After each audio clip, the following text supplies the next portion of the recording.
Rizky Susanti, CGP Angkatan 11, berasal dari TK Harapan Bunda Setubu, Kabupaten Tanah Datar. Pada video kali ini, saya akan melakukan demonstrasi kontekstual modul 3.1 pengambilan keputusan berbasis nilai-nilai kebajikan. Dalam kesempatan kali ini, saya akan melakukan wawancara terhadap kepala sekolah, yaitu Ibu Nora Kusandi. Selamat menyaksikan. Profil pelajar Pancasila, belajar bergerak berbagi untuk negeri, kita menjalin kolaborasi, belajar. Assalamualaikum. Selamat pagi Ibu. Bagaimana kabarnya hari ini? Alhamdulillah sehat juga Ibu. Begini Bu, saya ada tugas dari CGP Bu, modul 3.1 melakukan mewawancarai Ibu tentang nilai-nilai pengambilan keputusan. Nah, selama ini Ibu Nora pernah menemui kasus Bu, baik ketika Ibu menjadi guru maupun Ibu sekarang sudah menjadi kepala sekolah. Apakah Ibu menemui permasalahan gitu Bu? Silahkan Ibu ceritakan Bu. Tentu saja ya Bu, di suatu organisasi, di sekolah, baik itu dalam menjadi guru, apa yang ada pasti belajar. Saya pernah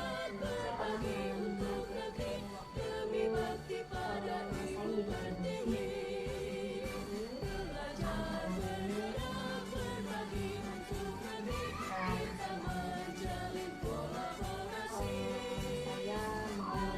waktu saya menjadi narasumber untuk menuju TK sementara waktu itu saya kan guru kelas itu di kelas, tetapi kegiatan itu kan dilaksanakan dari atas izin dari dinas. Saya duduk di kelas. Nah, misalnya saya kelas, sementara saya kan guru kelas, bagaimana anak saya yang tinggal nanti sementara saya harus melaksanakan tugas yang diberikan di pendidikan. Sementara kegiatan saya itu kan juga merupakan membawa nama baik dari sekolah.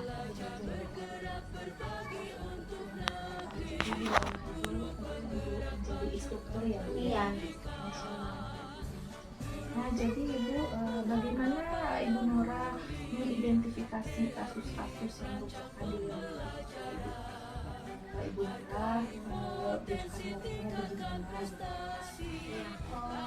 Tentu kalau kita dapat tugas, tentu kita harus menyampaikan tugas itu kepada kelas. Kemudian juga menyampaikan kepada guru yang lain bagaimana.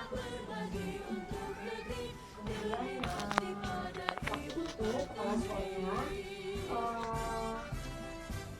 dia mendukung waktu itu, dan guru juga mendukung. Kemudian yang saya lakukan itu menyampaikan tugas ini kan dalam rentang waktu yang lama meninggalkan anak itu.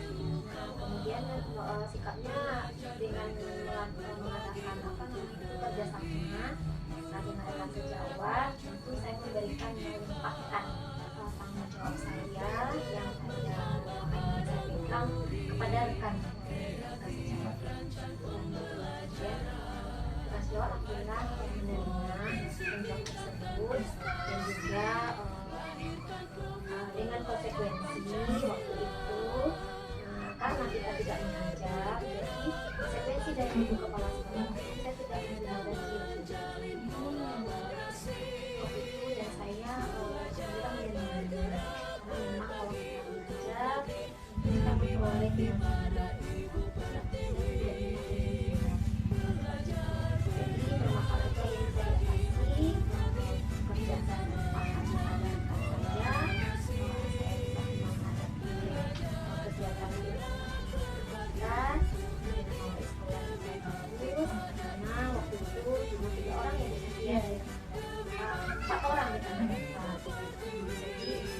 Jadi semuanya bisa teratasi dengan baik seperti itu.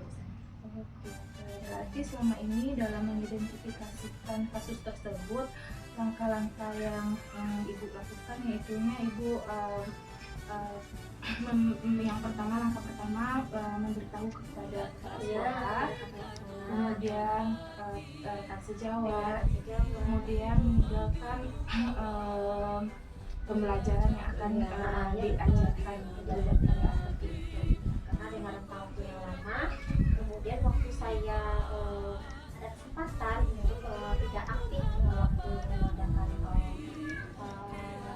kegiatan waktu itu yaitu PKB, tidak aktif, jadi saya ke sekolah. Jadi walaupun saya cuti, istilahnya bukan cuti ya, tapi melaksanakan tugas kedua, walaupun masih di dinas lah sebetulnya. Jadi saya ada waktu kosong, kedua saya tetap ke sekolah. Sekolah bagaimana kondisi?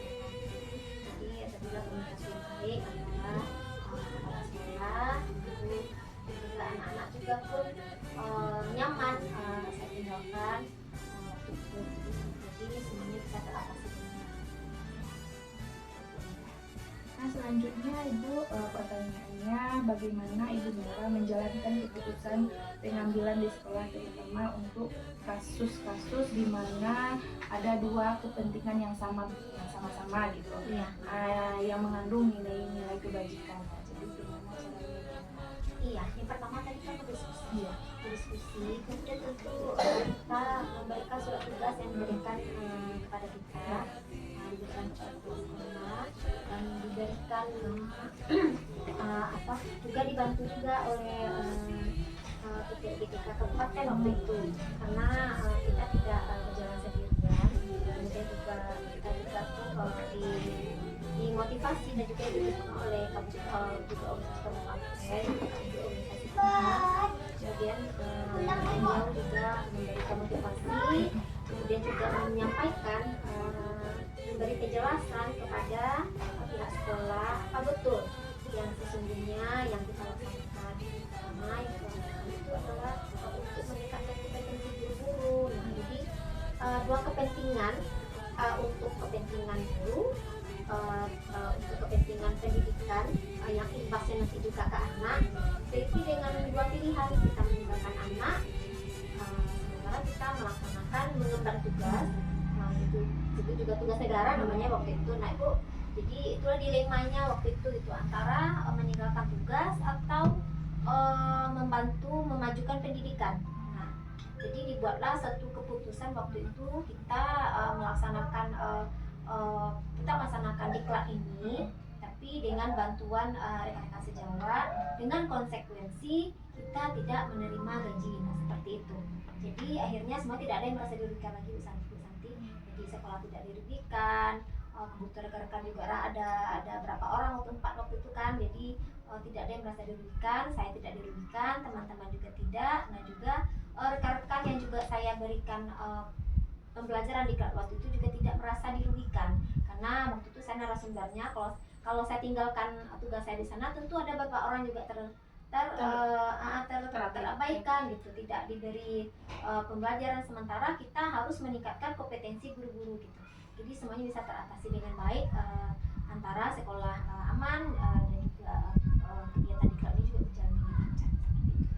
Bagus sekali keputusan dari yang diambil itu ya, Bu, ya, untuk saya tetap melaksanakan diklat. Iya. Kemudian Ibu Nora, untuk pertanyaan selanjutnya, langkah-langkah atau prosedur seperti apa yang akan Ibu Nora lakukan? Gitu. Dilakukan di dalam keputusan selanjutnya. Ya, keputusan selanjutnya. Tentu kita harus mempertimbangkan baik buruk penyakit Santi. Apakah keputusan kita ini apakah merugikan ataukah tidak ada yang merasa dirugikan gitu, Bu Santi. Jadi walaupun tadi permasalahan, tentu kita perlu mengkaji dulu bagaimana keputusan yang kita ambil, apakah tidak merugikan pihak lain, diri kita juga. Tentu ada pihak-pihak yang tidak merasa dikorbankan dengan apa yang kita buat keputusan tersebut.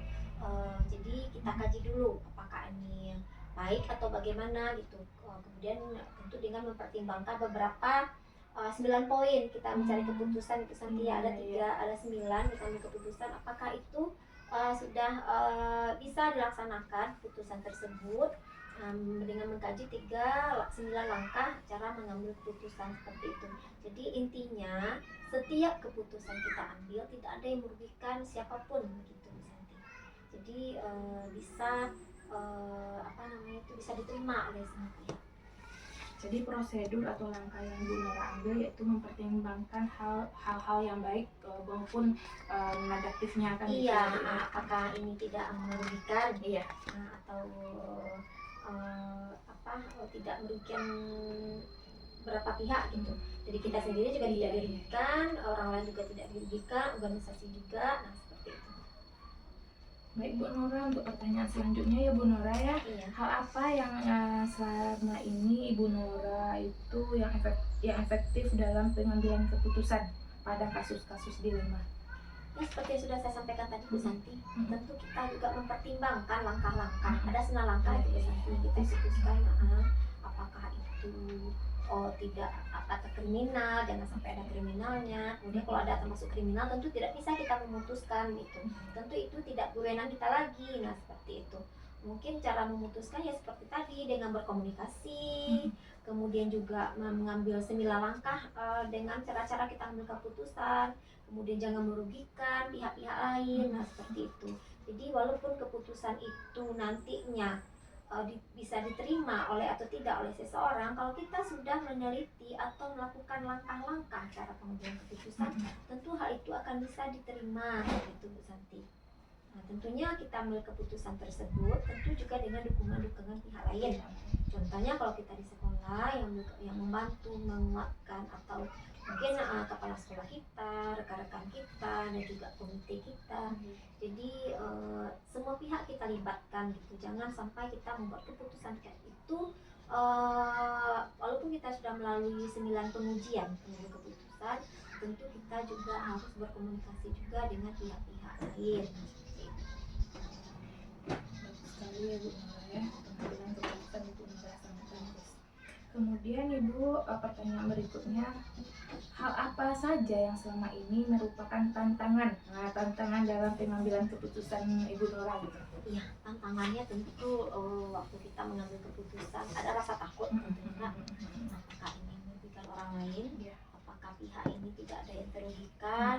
Atau kita juga sanggup tidak menjalaninya, begitu Bu Santi.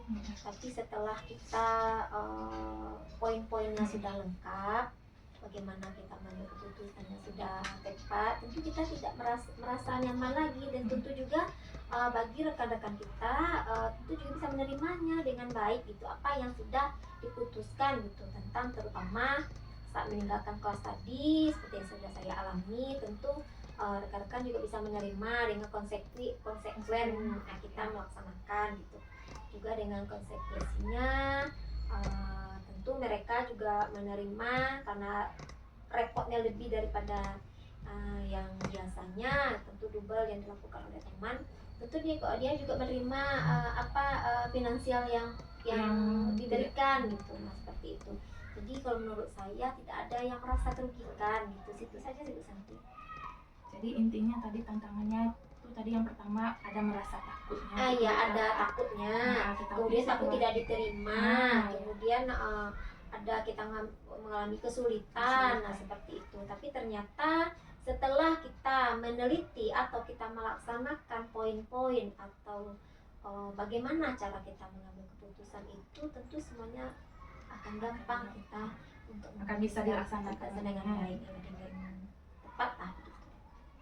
Kemudian Ibu Nora, apakah Bu Nora memiliki sebuah tata kelola atau jadwal tertentu dalam sebuah penyelesaian kasus? Maksudnya ada Bu Nora punya masalah, kita selesaikan aja di sekolah, atau Bu Nora memiliki jadwal?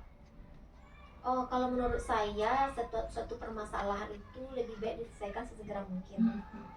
Sesegera mungkin, jangan menunggu waktu. Karena kalau kita mengulur-ulur waktu dengan suatu permasalahan, tentu permasalahan itu akan menumpuk. Nah, seperti itu nanti. Misalnya kendalanya sekarang, misalnya ada satu kendala di sekolah saat ini, ada misalnya kendala di sekolah, tentu kita selesaikan hari itu juga. Contoh, kita menghadapi permasalahan dengan murid. Nah, ada salah seorang wali murid misalnya ada mengalami tidak menerima, nah, contohnya tidak menerima, namanya juga anak-anak kan Bu Santi ya, kadang anak-anak tuh ada yang bertengkar segala macam, orang tua tidak menerima, tentu kita selesaikan hari itu juga. Kalau kita tunda, tentu orang tua tidak bisa menerima, begitu seperti itu. Jadi kita selesaikan. Jadi ada umpan balik dari kita tuh harus cepat gitu. Umpan balik lah istilahnya. Jadi cepat ya kita kepada orang tua gitu. Apapun yang disampaikan oleh orang tua, cepat kita beri respon. Nah seperti itu kira-kira. Intinya Ibu Nora lebih menyelesaikan kasus lebih cepat, tidak ngulur-ngulur waktu Iya, ya Ibu Nora ya. Selanjutnya, pertanyaan selanjutnya Ibu Nora, adakah seseorang atau faktor apa yang selama ini mempermudah atau membantu Bu Nora dalam pengambilan keputusan ini? Tentunya dengan cara kita memahami cara-cara mengambil keputusan. Kemudian kalau dulu kan waktu saya jadi guru kan kita mungkin berkomunikasi dengan kepala sekolah kita, dengan teman-teman kita. Kalau sekarang tentu dengan mengambil keputusan, tentu dengan rekan-rekan sendiri, dengan guru-guru kita berkomunikasi. Kemudian baru nanti kita diskusikan apakah hal itu sudah memenuhi persyaratan atau tidak ada. Kembali lagi seperti itu tadi, tidak ada yang dirugikan gitu Bu Santi, dan juga sekolah tidak merasa terugikan gitu.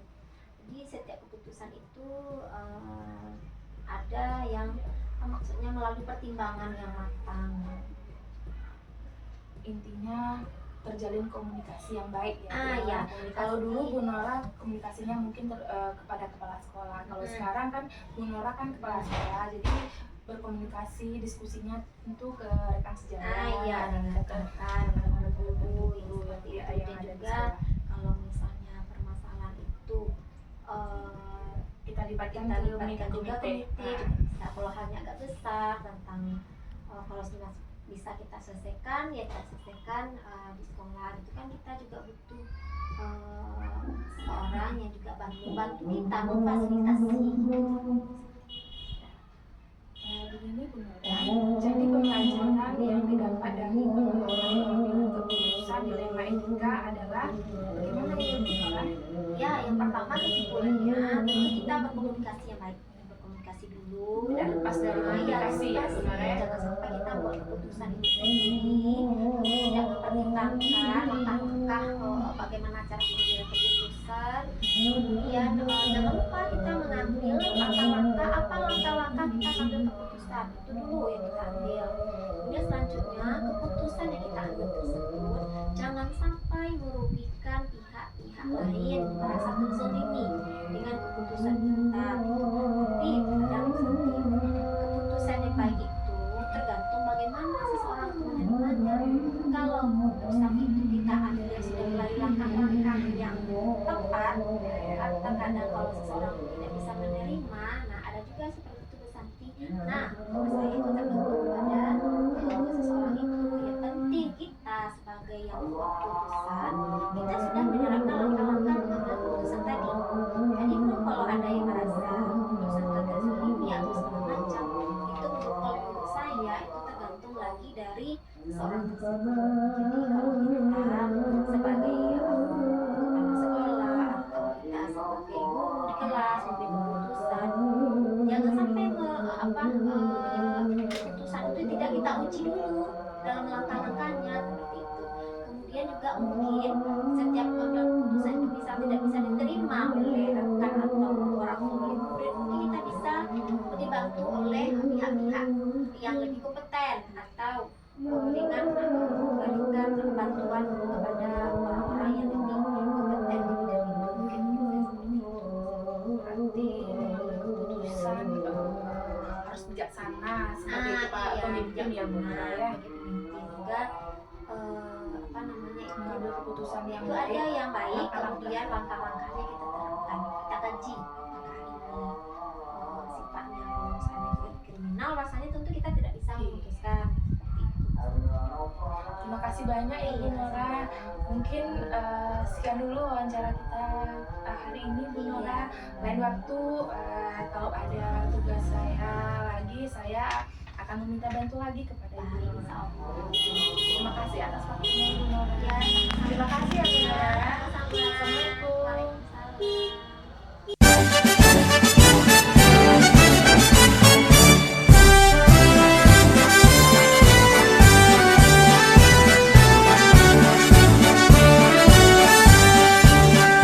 Bulatkan tekad kuatkan hati, negeri ini memanggilmu kawan.